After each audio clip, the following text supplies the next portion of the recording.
อย่าไปแค่ถึงเรื่องราวในครั้งก่อนอย่ามัวนอนเศร้าโศกสันเมื่อช้ำใจโอ้คิดใครคนมันคุ้มกันหรือเปล่าตัดอกตัดใจบางเธอมาคนดีแต่เธอ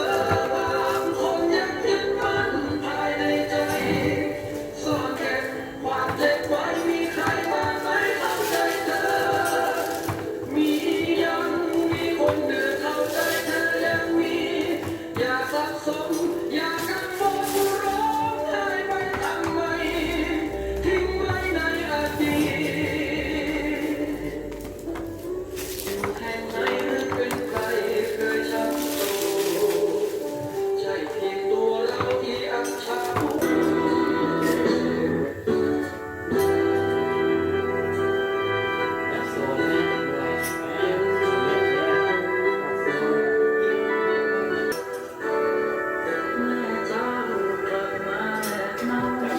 เราด้วยฉันโสดที่ได้ใจบ้าน